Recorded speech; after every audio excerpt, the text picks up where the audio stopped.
అరుణాచలం క్షేత్రంలో పగలు, రాత్రి, సంధ్యా సమయం, ఎర్రని ఎండలో భారీ వర్షం కురుస్తున్నప్పటికీ చలికి గజగజ వణుకుతూ నిత్యం ఎవరో ఒకరు గిరి ప్రదక్షిణం చేస్తూనే ఉంటారు.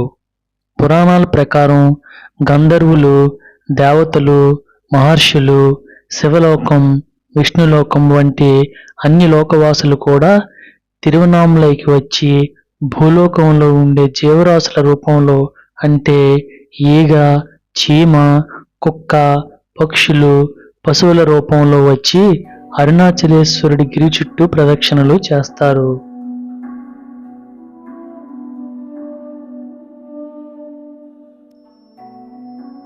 పంచభూత లింగాలలో ఒకటైన అరుణాచలం దేవాలయం చుట్టూ పౌర్ణమి రోజున గిరి ప్రదక్షిణ చేసేందుకు భక్తులు అధిక సంఖ్యలో తరలివస్తారు. అయితే ఈ రోజునే ప్రదక్షిణ ఎందుకు చేయాలి, అందుకు గల కారణాలేంటో మనం ముందు చూస్తాం. దక్షిణ భారతదేశంలోని తమిళనాడు రాష్ట్రంలోని అరుణాచలం లేదా అన్నామలై పంచభూత లింగాలలో క్షేత్రాలలో అగ్నిభూతానికి సంబంధించినదిగా పరిగణిస్తారు. అరుణాచలంలో అరుణ అంటే ఎర్రని, ఆచలం అంటే కొండ అని అర్థం. అంటే ఎర్రని కొండ అని భావం. మనం చేసిన రుణపాపాలను తొలగించినది అని అర్థం అని పండితులు చెబుతారు. అయితే అదే తమిళంలో అయితే తిరువనామలై అంటారు. శివభక్తులు తిరువనామలైని కైలాస పర్వతంగా పరిగణిస్తారు. తిరు అంటే శ్రీ, అన్నామలై అంటే పెద్ద కొండ అని అర్థం. మన దేశంలో గొప్ప పుణ్యక్షేత్రాలలో అరుణాచలం ఒకటి. అరుణాచలేశ్వరుని జ్యోతిర్లింగ స్వరూపం కావడం వల్ల ఈ గిరి చుట్టూ ప్రదక్షిణ చేయడం వల్ల సాక్షాత్తు శివుడి చుట్టూ ప్రదక్షిణం చేసినట్టేనని చాలామంది నమ్మకం. అందుకే రమణ మహర్షి గిరి చుట్టూ ప్రదక్షిణ గురించి, దీని ప్రాముఖ్యత గురించి పదే చెబుతూ ఉంటారు. ఎవరైతే పాదరక్షకులు లేకుండా శివనామస్మరణ చేస్తూ ప్రదక్షిణ చేస్తారో వారికి ఎంతో పుణ్యం దక్కుతుందని చాలామంది విశ్వాసం. అరుణాచల గిరి ప్రదక్షిణం చేసేవారికి మోక్షం లభిస్తుందని, కోరిన కోరికలన్నీ నెరవేరుతాయని చాలామంది నమ్ముతారు. మరీ ముఖ్యంగా పౌర్ణమి రోజున నిండు పొన్నమి వెన్నెల్లో గిరి ప్రదక్షిణ చేయడం వల్ల జీవితంలో అనేక ప్రయోజనాలు కలుగుతాయని చాలామంది నమ్మకం. ఇలా ప్రదర్శనకు వెళ్ళే వాళ్ళు ఏవైనా పండ్లను, నిమ్మకాయలను తీసుకువెళ్ళాలి. తులసి చెట్టు విషయంలో పొరపాటును కూడా జాగ్రత్తగా ఉండండి. అయితే గిరి ప్రదక్షిణం చేసేవారు ఖచ్చితంగా పాదరక్షలు లేకుండా వెళ్ళాలి. బరువులు ఎక్కువగా ఉండే బ్యాగులను తీసుకువెళ్ళకండి. ఎందుకంటే గిరి ప్రదక్షిణం మొత్తం 14 కిలోమీటర్ల వరకు ఉంటుంది. పగటిపూట ప్రదక్షిణ చేయడం చాలా కష్టంగా ఉంటుంది. అందుకే ఉదయం 10 గంటల లోపు గిరి ప్రదక్షిణాన్ని ముగించాలి. ఎక్కువ మంది పౌర్ణమి రోజే గిరి చుట్టూ ప్రదక్షిణం చేస్తారు. మిగిలిన భక్తులు ప్రతిరోజు గిరి ప్రదక్షిణం చేస్తారు. తిరుపతి నుండి 193 కిలోమీటర్ల దూరంలో, బెంగళూరు నుంచి 202 కిలోమీటర్ల దూరంలో, చెన్నై నుంచి 185 కిలోమీటర్ల దూరంలో ఈ దేవాలయం ఉంది. ఈ పుణ్యక్షేత్రాన్ని చేరుకోవడానికి బస్సు, రైలు సౌకర్యాలు అందుబాటులో ఉంటాయి.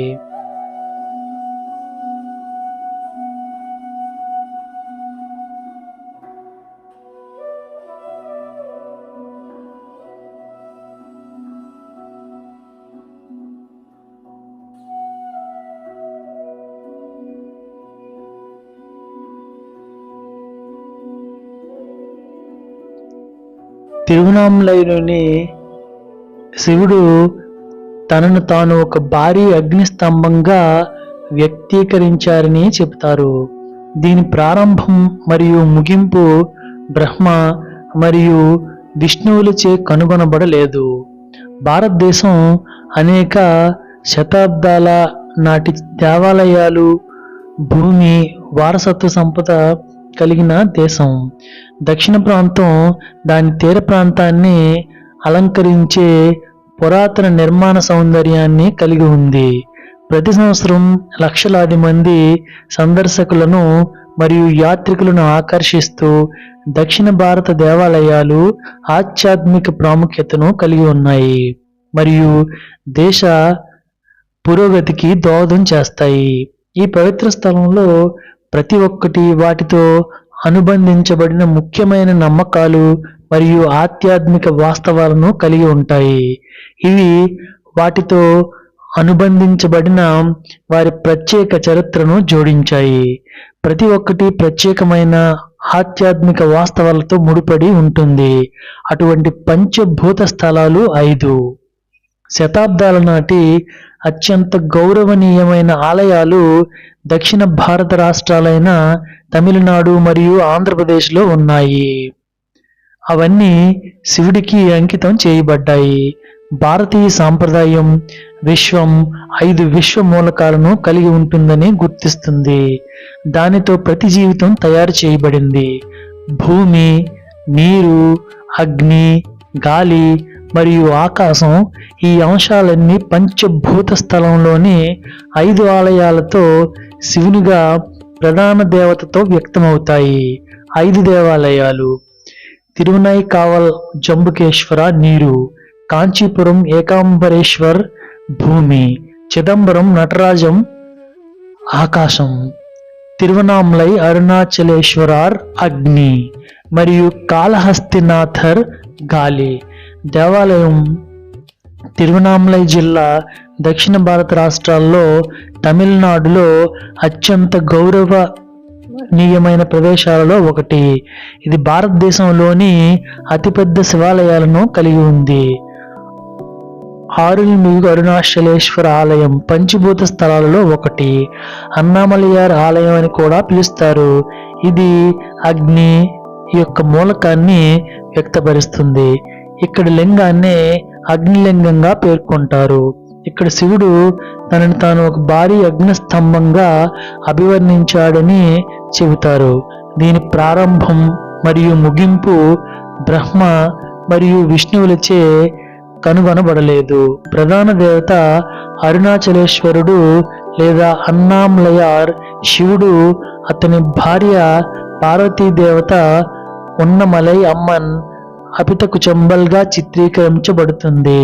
ఈ ఆలయం గొప్ప శిల్పకళను కలిగి ఉంది మరియు విశ్వాసాలు, ఆధ్యాత్మిక వారసత్వం మరియు పండుగలతో సమృద్ధిగా ఉంటుంది.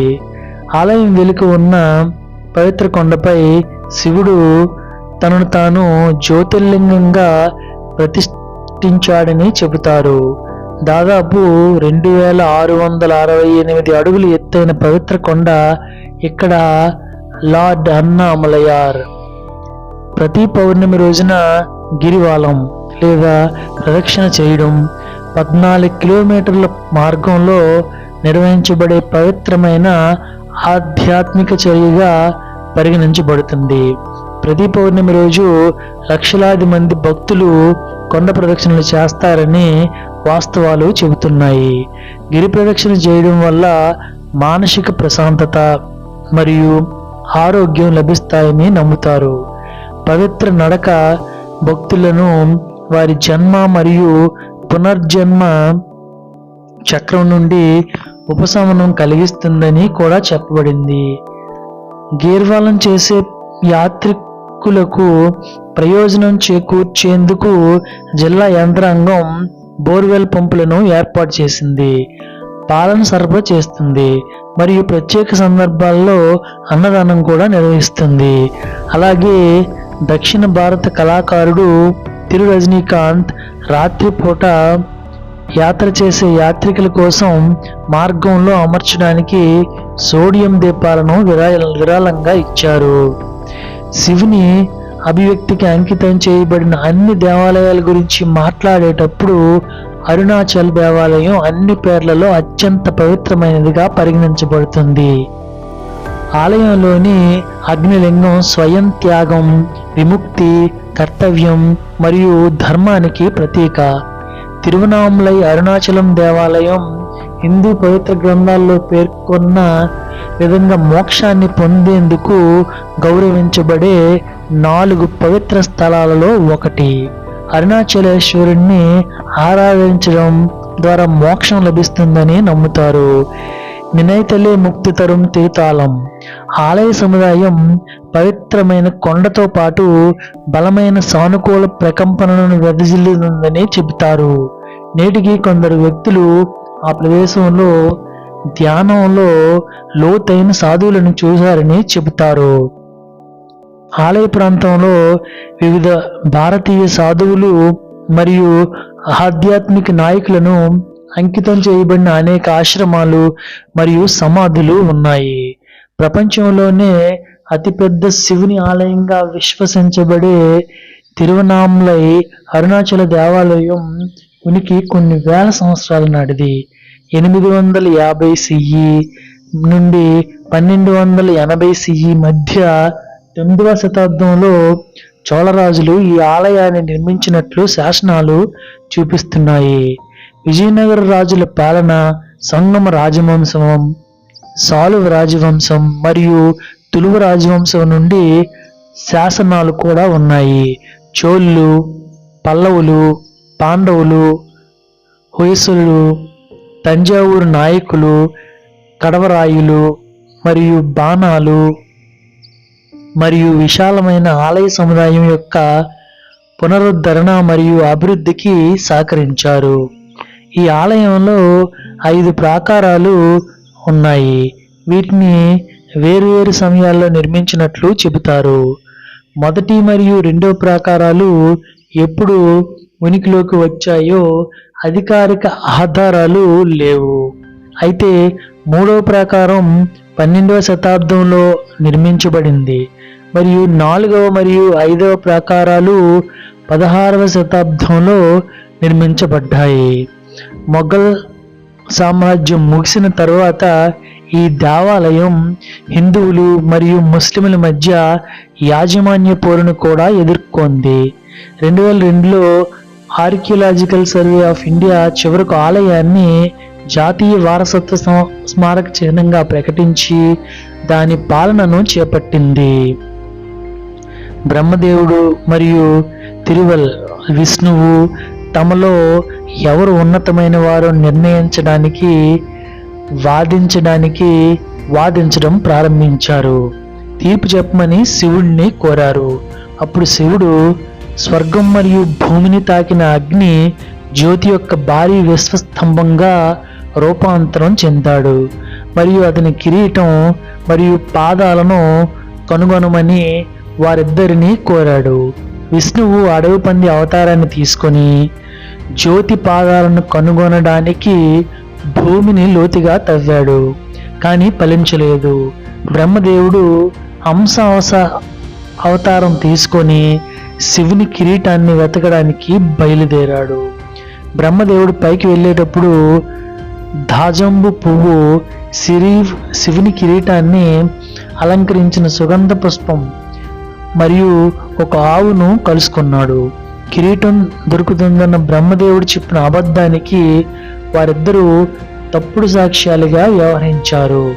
ఆ మోసానికి కోపగించిన శివుడు బ్రహ్మదేవుడిని పూజించడానికి భూమిపై దేవాలయం ఉండదని శపించాడు. తనని పూజించేటప్పుడు ఆ పువ్వు వాడటం తగదని కూడా శపించాడు. ఉదయాన్నే ఆవు ముఖాన్ని చూడడం చెడ్డ శకునంగా పరిగణించబడుతుందని ఆవుని శపించాడు. ఈ విధంగా అహంకారాన్ని తొలగించడానికి శివుడు అగ్నిస్తంభానికి మారిన పవిత్ర స్థలం తిరువనామలై. శివుడు అగ్ని యొక్క భారీ విశ్వస్తంభంగా కనిపించినప్పుడు విష్ణువు మరియు బ్రహ్మదేవుడు మానవ జాతి ప్రయోజనం కోసం తక్కువ రూపంలోకి మార్చమని తమ అంకితమైన ప్రార్థనల ద్వారా ఆయనను అభ్యర్థించారని చెప్పబడింది. వారి అభ్యర్థన మేరకు శివుడు ప్రస్తుతం ఆరుల్మిగు అన్నామలయార్ ఆలయం ఉన్న కొండ దిగున ఉన్న శివలింగం రూపాన్ని తీసుకున్నాడు. పురాణాల ప్రకారం ఒకసారి పార్వతీదేవి సరదాగా శివుని కళ్ళు మూసుకొని ప్రపంచాన్ని అంతిమ అంధకారంలోకి నెట్టింది. ప్రాయశ్చిత్తంగా దేవి కాంచీపురంలో ఇసుకతో శివలింగాన్ని తయారు చేసి పూజించడం ప్రారంభించింది. పరమశివుడు ఆమెను తిరువనామలై వెళ్ళి తన శరీరంలో సగ భాగాన్ని పొందేందుకు తపస్సు చేయమని కోరాడు. ఆమె ప్రార్థనలతో అంకిత భావంతో ఉండగా మాకీదాసురన్ అనే రాక్షసుడు ఆమె తపస్సుకు భంగం కలిగించడానికి ప్రయత్నించాడు. తమిళ మాసం కార్తీక పౌర్ణమి రోజున పార్వతీదేవి దుర్గాదేవి రూపాన్ని ధరించి రాక్షసుడిని నాశనం చేసింది. అప్పుడు శివుడి కొండపై పవిత్రమైన అగ్ని రూపంలో కనిపించాడు మరియు పార్వతీదేవిని తన శరీరంలో ఎడం భాగంలో తనతో కలిపాడు. ఈ విధంగా ఈ కార్యక్రమాన్ని ప్రతి సంవత్సరం తమిళ మాసంలో కార్తికేయలో సరిగ్గా సాయంత్రం 6 గంటలకు లింగం రూపంలో ఉన్న అర్ధనారీశ్వరుడు భగవానుడు జ్యోతి స్వరూపంగా రూపాంతరం చెందాడు మరియు ప్రతి రోజున తన భక్తులకు తన ఆశీర్వాదంతో ప్రసాదిస్తాడు. దేవాలయం యొక్క గొప్పతనాన్ని సాహిత్య రచనలలో మరియు గొప్ప సాధువుల ప్రస్తావనల ద్వారా కొలుస్తారు. తిరువనామలై అరుణాచలం ఆలయం తమిళంలో 2 గొప్ప రచనలు అయిన దేవరం మరియు తిరువాసంగంలో దాని ప్రస్తావనను కలిగి ఉంది. నలయార్లు అని పిలువబడే తమిళ సాధువు కవులు దీనిని పాదల్పేట స్థలంగా వర్గీకరించారు. 7వ శతాబ్దపు తమిళ శివకృతి అయిన దేవరంలో లార్డ్ అన్నామలయార్ గౌరవించబడ్డాడు. సెయింట్ కవులు సుందరర్, తిరునావుక్కరసర్ మరియు తిరుజ్ఞాన సంబంధర్ ఆలయాన్ని సందర్శించి దైవిక పద్యాలను రచించారు. సెయింట్ మాణిక్యవ సాగర్ ఇక్కడ తిరువంపాయ్ 20 మరియు తిరువన్నై స్వరపరిచారు. అరుణాచల దేశీకర్, గురు నమచివాయర్, గుగై నమచివాయర్, దైవసిగమణి, అరుణగిరినాథర్, శ్రీ యోగిరామ్, సూరత్ కుమార్, వెట్పచ్చ తేవర్, భగవాన్ రమణ మహర్షి, మహాన్ శేషాద్రి స్వామిగల్ మరియు ఇతర సాధువులను కూడా తిరువనామలై నివాసంగా ఉంది.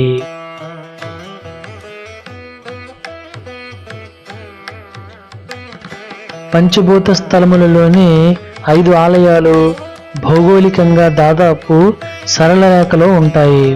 ఉపగ్రహ సాంకేతికత లేదా GPS ఉనికిలో లేనప్పుడు శతాబ్దాల క్రితం ఆలయాలు నిర్మించబడినందున ఈ స్థానం ఆశ్చర్యకరంగా ఉంది.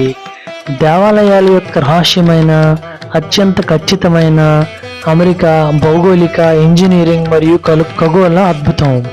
కృతయుగంలో అన్నామలై కొండ అగ్నిరూపంలో ఉండేదని చెప్తారు. త్రేతాయుగంలో అది పచ్చకొండ మాణిక్యంగా మారింది. ద్వాపర యుగంలో ఉన్నప్పుడు ఇది బంగారు కొండ ఫోన్. చివరికి కలియుగంలో ఇది బలమైన రాతి కొండగా మారింది. దక్షిణ భారత పురాతన దేవాలయాలు ప్రతిరోజు వేల మంది దేశీయ మరియు అంతర్జాతీయ యాత్రికులను ఆకర్షిస్తాయి. వాటి నిర్మాణ సౌందర్యాన్ని మెచ్చుకోవడమే కాకుండా భక్తులు గర్భగుడిలో పూజలు చేసి భగవంతుడు అన్నామలయార్ అనుగ్రహాన్ని పొంది తద్వారా మోక్ష మార్గంలో పయనిస్తారు. కార్తికేయ దీపం పురాతన దేవాలయాలు ప్రతిరోజు వేలాది మంది దేశీయ మరియు అంతర్జాతీయ యాత్రికులను ఆకర్షిస్తాయి. వారి నిర్మాణ సౌందర్యాన్ని మెచ్చుకోవడమే కాకుండా భక్తులు గర్భగుడిలోని పూజలు చేసే భగవంతుడు అన్నామలయార్ అనుగ్రహాన్ని పొంది తద్వారా మోక్ష మార్గంలో పయనిస్తారు. కార్తికేయ దీపం పట్టణం యొక్క అత్యంత గౌరవనీయమైన పండుగ. ఇది అరుణాచలం ఆలయంలో జరుపుకుంటారు. ఇది ప్రపంచవ్యాప్తంగా ఉన్న జన సమూహంతో ఆలయాన్ని ఉప్పొంగుతుంది. గ్రాండ్ 10 రోజుల పండుగను తమిళ మాసం కార్తికేయలో జరుపుకుంటారు. ఇది దాదాపు నవంబర్ మరియు డిసెంబర్ మధ్య వస్తుంది. ఇది సూర్యాస్త సమయంలో పవిత్రమైన తిరువనామలై కొండపై మహాదీపం వెలిగించడంతో ముగుస్తుంది. జీవితంలో చూడవలసిన దేవాలయాలు, ప్రదేశాలు, క్షేత్రాలలో అరుణాచలం ఒకటి. పంచభూత క్షేత్రాలలో అగ్నిలింగం అరుణాచలంలో ఉంది. ఇక్కడ శివయ్య పేరు అరుణాచలేశ్వరుడు. అరుణాచలం చెన్నై నుంచి సుమారు 200 కిలోమీటర్ల దూరంలో ఉంది. చెన్నై కోయంబేడు బస్ స్టాండ్ నుంచి డైరెక్ట్ బస్సులు ఉన్నాయి. సుమారు 4 గంటల 30 నిమిషాలు సమయం పడుతుంది. అరుణాచలం అంటే ఎర్రని కొండ అని అర్థం. తమిళం వాళ్ళు తిరువనామలై అని పిలుస్తారు. తిరు అనగా శ్రీ, అన్నామలై అంటే పెద్ద కొండ అని అర్థం. స్మరణ మాత్రము చేతనే ముక్తి నొసగే క్షేత్రం అరుణాచలం. ఈ క్షేత్రాన్ని శివుని ఆజ్ఞ మేరకు విశ్వకర్మ అరుణాచల దేవాలయాన్ని నిర్మించాడని, దాని చుట్టూ అరుణమనే పురము నిర్మించబడినదని పురాణాలు తెలుపుతున్నాయి. గౌతమ మహర్షి శివాజ్ఞ మేరకు పూజా విధానమంతా ఏర్పాటు చేశారని స్కాంద పురాణంలో అరుణాచల మహత్యం తెలియచేస్తుంది. అరుణాచలము అనగా అరుణ ఎర్రని, ఆచలము కొండ, ఎర్రని కొండ అని తాత్పర్యము. ఆ అరుణ పాపములను పరిహరించినది అని అర్థము. తమిళంలో తిరువనామలై అంటారు. తిరు అనగా శ్రీ, అన్నామలై అనగా పెద్ద కొండ అని విశ్లేషణ. ఇది చాలా గొప్ప పుణ్యక్షేత్రము. స్మరణ మాత్రం చేతనే ముక్తి నొసగే క్షేత్రము. కాశీ, చిదంబరము, తిరువారూరుల కంటే మిన్నయని చెప్పుకుంటారు. అరుణాచలం వేద పురాణాల్లో కొనియాడబడ్డ క్షేత్రం. అరుణాచలేశ్వర దేవాలయం శివాజ్ఞ చేత విశ్వకర్మచే నిర్మించబడిందని, దాని చుట్టూ అరుణమనే పురము నిర్మించబడిందని పురాణాలు చెబుతున్నాయి. అక్కడ జరగవలసిన పూజా విధానం అంతా గౌతమ మహర్షి శివాజ్ఞ చేత ఏర్పాటు చేశారని స్కాంద పురాణాంతర్గతమైన అరుణాచలేశ్వర మహత్యం తెలుపుతున్నది. ఇక్కడున్న కొండే శివుడని పురాణాలు తెలియచేత ఈ కొండకు తూర్పున గల అతిపెద్ద దేవాలయమైన అరుణాచలేశ్వరాలయం కంటే ఈ కొండకే ఎక్కువ ప్రాధాన్యత ఇవ్వబడింది. ఇది తేజోలింగం కనుక అగ్నిక్షేత్రం అంటారు. ఇది జ్యోతిర్లింగం అని చెప్పుకొనబడుతుంది. ఇది తేజోలింగం కనుక అగ్నిక్షేత్రం అంటారు. దక్షిణ భారతదేశంలో వెలిసిన పంచలింగ క్షేత్రములలో అగ్నిభూతములకి ప్రతీక. అరుణాచలేశ్వరాలయము అతిపెద్ద దేవాలయం. ఒక్కొక్క రాజగోపురం ఒకదానితో ఒకటి పోటీ పడి కట్టినట్లు కనిపిస్తాయి. 4 దిక్కులు 4 రాజగోపురములు ఉంటాయి. అయితే అరుణాచలేశ్వర దేవాలయం ముఖ్య స్థానములు చాలా ఉన్నాయి. రాజగోపురము తూర్పు కిట్టివాసల్ మానస సంక్రమణ మండపం, చిత్ర మండపము, శివగంగ తీర్థము, కంబట్టిలాయార్ ఆలయము, సర్వసిద్ధి వినాయకుని ఆలయము, 1000 స్తంభాల మండపము, పాతాళ లింగ గుహ, భగవాన్ శ్రీ రమణవారి నివసించిన స్థానము, పెద్ద నంది, గోపుర, సుబ్రహ్మణ్యేశ్వర స్వామి ఆలయము, వాహన మండపము, పూల తోట, పల్లాల గోపురము, కళ్యాణ సుందరేశ్వరుని ఆలయం, బ్రహ్మతీర్థము, కాలభైరుని ఆలయము, తిరుమాల మండపము, 100 స్తంభాలు, మణి మంటపము, దేవాలయ గ్రంథాలయము, బ్రహ్మ ప్రతిష్ఠించిన లింగము, నంది, చిలికి గోపురము, కచ్చి మండపము, ఏకామేశ్వర స్వామి గుడి, జంబుకేశ్వర స్వామి గుడి, శ్రీ కాళహస్తీశ్వర స్వామి గుడి, చిదంబరేశ్వర స్వామి గుడి, బేడారి అమ్మ గుడి, వసంత మండపము, దేవస్థానపు వస్తు భాండాగారము, దేవస్థానపు పాకశాల, ఒకల వృక్షము, దేవస్థానపు కళ్యాణ మండపము, మకర సంక్రాంతి మండపము, అరుణగిరి యోగి వాస్థానము, అపీత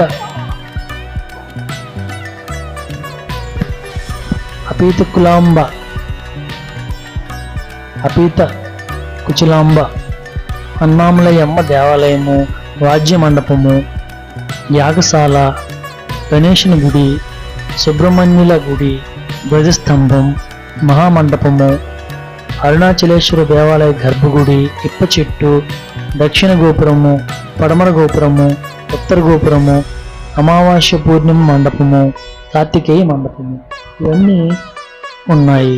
ఇక్కడే రమణ మహర్షి కొంతకాలం తపస్సు చేశారు. రమణ మహర్షి ఫోటోలు కూడా ఇక్కడ ఉన్నవి. వీటిని కూడా చూడవచ్చు. అక్కడికి వెళ్ళినప్పుడు పాతాళ లింగము ఉంటుంది. మెట్ల ద్వారా కిందకు దిగితే పాతాళ లింగము ఉంటుంది. ఈ గోపురమే చిలిక గోపురం. అరుణగిరినాథన్ కథ తెలుసు కదా మీకు. ఈ గోపురాన్ని బల్లాల మహారాజు కట్టించారంటూ ఈ గోపురంలో అరుణగిరినాథుడు చిలుక రూపంలో ఉండిపోయాడని చెప్పుకుంటారు. మీకు గోపురం పైన చిలుక కూడా కనిపిస్తుంది. గర్భగుడిలో పరమపవిత్రమైన అరుణాచలేశ్వర స్వయంభూలింగము సుందరమై సురుచిరమై సర్వసిద్ధిప్రదమై పానపత్తుపై విరాజిల్లుతూ ఉంటుంది. తమిళ దేశంలో ఆలయాన్ని 12 గంటల 30 నిమిషాల వరకు మాత్రమే లోపులకు అనుమతిస్తారు. సాయంత్రం 3 గంటల 45 నుండి 4 గంటలకి తెరుస్తారు. రాత్రి 8 గంటల 39 గంటలకు మూసివేస్తారు. పౌర్ణమి రోజు ప్రసిద్ధమైన రోజుని మాత్రం రాత్రిపూట అందరికీ దర్శనం అయ్యేలా చూస్తారు.